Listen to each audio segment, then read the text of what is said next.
Hello and welcome to our next session. The subject is intercultural communication, and I am Parvez Khan, Assistant Professor in the Department of Journalism and Mass Communication, Guwahati University of Science and Technology.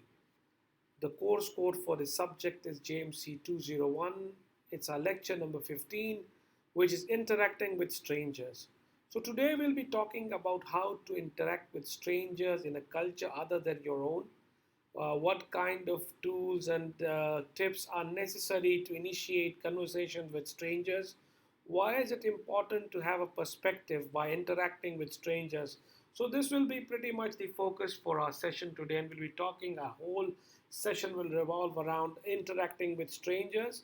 But before we start our session, we'll be talking about how to understand and how to communicate with strangers.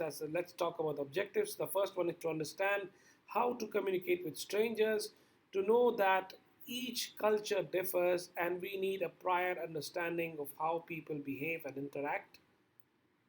And then obviously initiating and talking can help us understand and help us in adjusting in intercultural settings. So this is pretty much the objectives of this session, and this is pretty important to look into it from this perspective. Why we need to be there, and this is important objectives that communicating with strangers play an important role in helping us adjust in intercultural settings. So we start off with communicating with strangers, how to communicate and what is it about the communication with strangers. And it's important as we communicate the way we do because we are raised in a particular culture and learn its language, rules, and norms.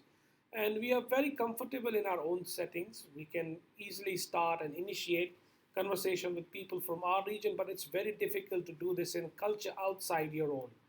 So, different cultures and subcultures may have different rules and norms.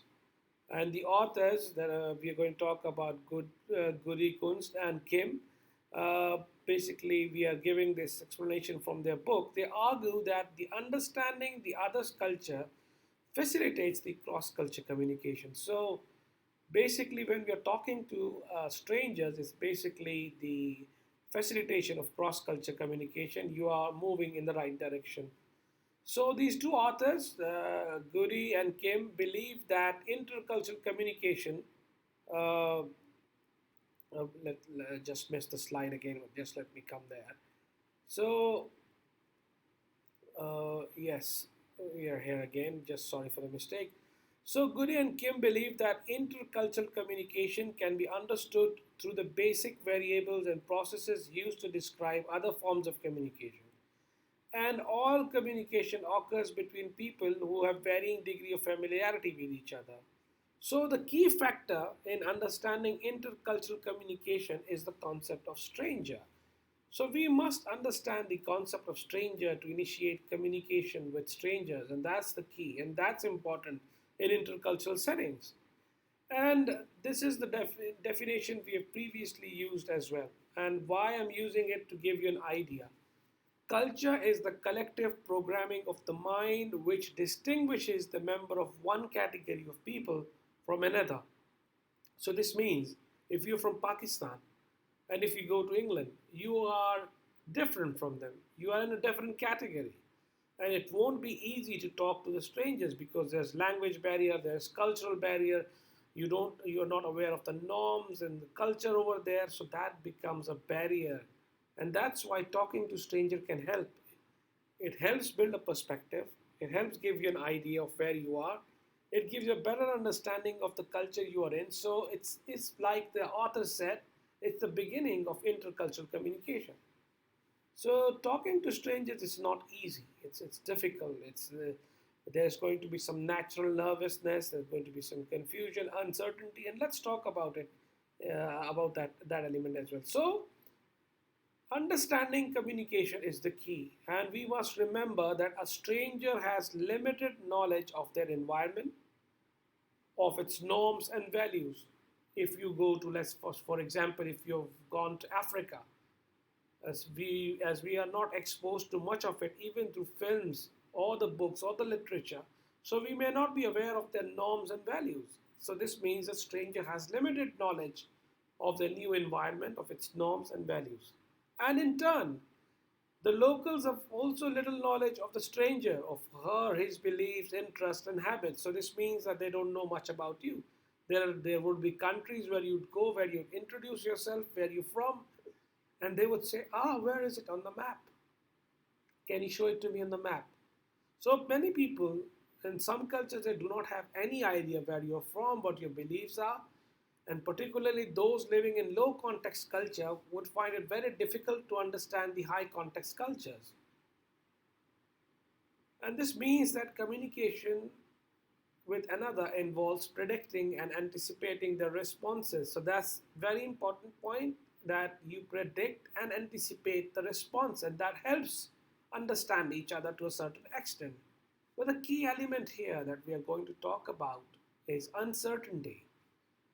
Communication with stranger involves relatively greater degree of uncertainty due to the difficulty in predicting a stranger's responses. We may not know how people would respond. For example, if you're sitting in a bus, you can't just go and initiate conversation just like, "Hi, how are you?" Obviously, you will try to anticipate what they're going to say, but you're uncertain how they would respond. Because in some cultures, it may be rude to talk to a stranger, and you never know how to respond. But it's important that we know the tactics and tips and the ways how to deal with strangers. So we experience uncertainty with regard to the stranger's attitudes, feelings, and beliefs. And it's important that because this is how we experience it. And the more at whatever attitude, whatever response, whatever beliefs is coming your way, and that's how we experience uncertainty. Sometimes you may meet a person who's completely opposite to you. It may not be easy for you to get along. But that's the beauty of it. That's the beauty of intercultural communication. And that's how you widen your perspective about different cultures, different people, different faiths. That's the key for that. And then we are also uncertain of how to explain strangers' behavior. We never know how they're going to behave, respond. So the author describes these three basic strategies for gathering information. Like the first one, the important one, like how you can gather information, how you can reduce your uncertainty, how you can become at ease.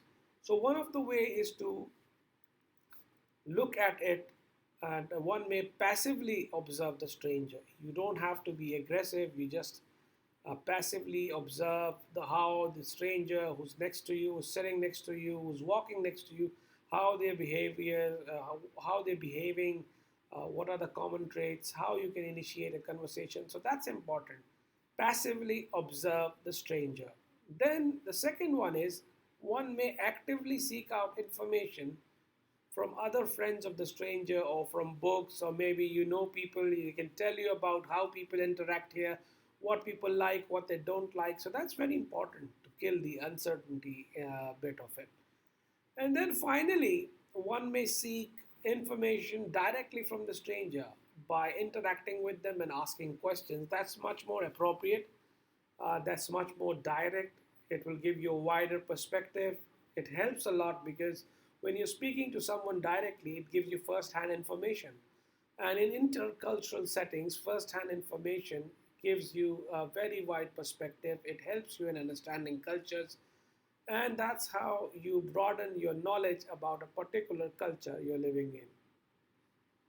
So, and in the end, also offering information about oneself also prompts reciprocal offerings of information from another. So, if you introduce yourself, if you talk about yourself, if you explain yourself, this is reciprocated, and they would just do the same. They would let you in, and they would tell you about themselves, and that's important information that we're talking about. So let's now talk about tips. What are the few tips that can help you adjust in intercultural settings, and particularly in interacting with strangers? The first one is watch and learn. That's the key, because if you don't watch, if you don't learn, You can never interact with people. So, watching and observing passively is very important. The more you watch the people, the more you observe things, the more you observe interactions, it will help you to a certain extent in adjusting with them, and it will help in initiating conversation with strangers. Then obviously say hello. It's nothing will harm you if you initiate a conversation. You can initiate it any way you want to. It can start, it can begin, and initiation is important because in some cultures it's easy to start off the direct conversations because they are direct cultures. Particularly, people in the low context cultures they prefer direct communication. And then obviously go out and interact. Until and unless you sit in your homes, you don't go out and you don't interact, you will never learn how to communicate with strangers. And the problem with communities in Asian communities abroad is that they always try to find people from their own countries, from their own backgrounds. They're comfortable with them. Even if they're living in England, they will be living with Indians and Pakistanis alike, and they would hardly learn the local language. They would hardly have knowledge about the local customs, cuisines, and all these things. And that's the real problem. I see people in Germany and the places I've traveled myself. I see Pakistanis too. They try to be comfortable with their own kins and with people from their own regions, and that's why the cross cultural experiences are not rich. We see people coming back after spending 4 or 5 years and they haven't learned a bit about their local language, local culture, and they've not been exposed to friendships and all kinds of benefits that comes with cross cultural experiences. They just go there, they spend their time, they just come back, and that's not the learning. That's not the proper learning curve, and that's problem. So, whenever there's an opportunity to experience cross-cultural environment, it's best to go out and interact with people. And then be prepared to initialize contact. There's no harm in initializing contact. Find and discuss common interests. That's what brings people together. When you speak about a common topic, it binds people, it brings people, it just gives them a point of reference. So always talk about common interests, and we know that there are a lot of cultural similarities. People have families, people have work. One can always talk about these things. Then another thing is that one should be friendly but not aggressive. We must not be assertive. We cannot push people. We have no relationship with strangers. So it should be a pretty open-ended relationship with strangers, like hi, hello, just know about it. You just don't have to be aggressive. You don't have to be offended. And that's the good way to go and approach a stranger. Then we should not be embarrassed about our own nervousness. And it's certain that if you are going out to a foreign environment, you don't know people, it's obvious that you'll be nervous. Nervousness is part of naturalness. So if it's a natural response, don't be embarrassed about it. That's what everyone would do if they were in your situation. And then read more about the people and the culture because reading and literature helps a lot. Uh, I often see people, they learn from interaction, but many people have ideas about different culture by being exposed to the literature that's available. So, literature is the key. Literature is very important. We have to read about different culture, we have to read about the customs. It just gives you a brighter perspective. And then, obviously, the last one is just be. Just try to be what you are. You don't have to be pretending, you don't have to be over smart, you just have to be who you are, and that's what helps you in initiating an honest conversation. Because if you're pretending,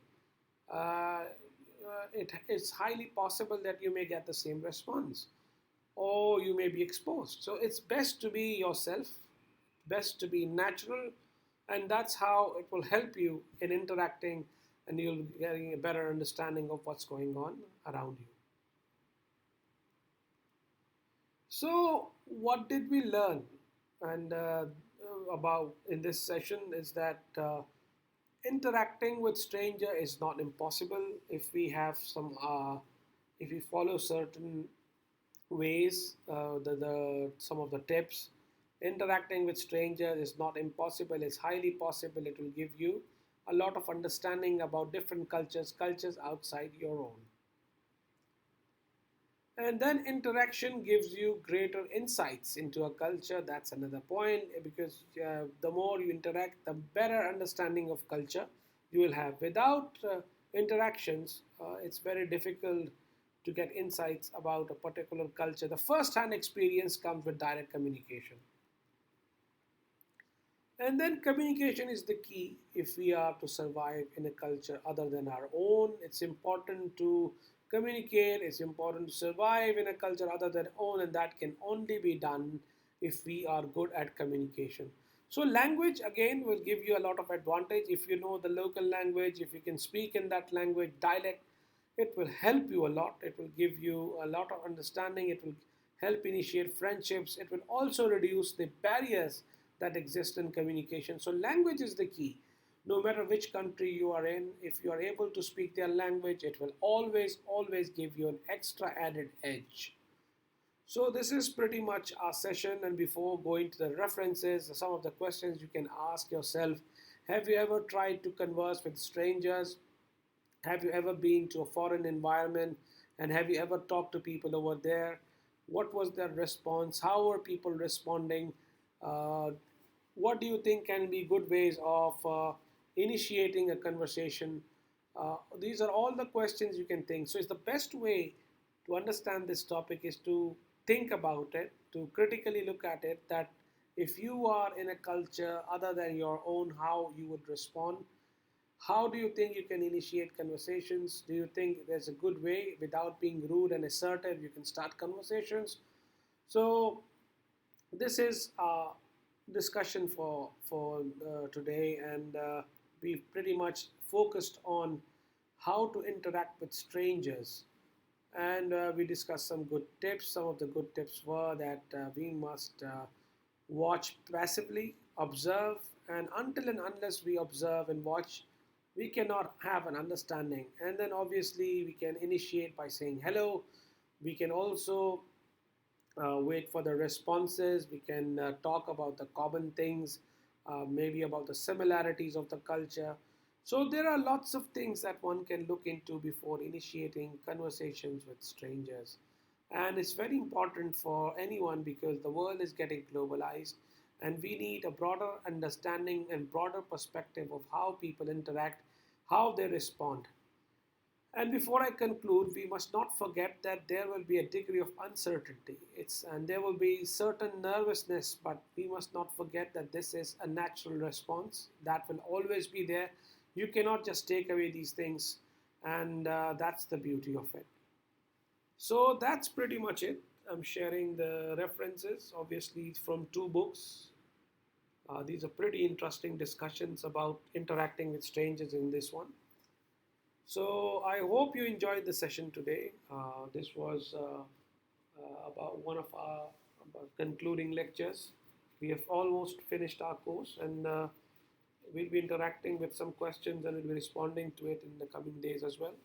So I hope you enjoyed the session. Uh, and this is the subject. Intercultural communication gives you wider perspective of looking into cultures. It gives you how to adjust yourself in a culture other than yourself. It gives you an idea of understanding how important the role of communication is in different cultures. So we are pretty interesting topics and sessions that emphasize the importance of intercultural communication. So I hope you enjoyed them. Stay in touch, and hope to see you again in the coming days. Have a great day. Thank you so much.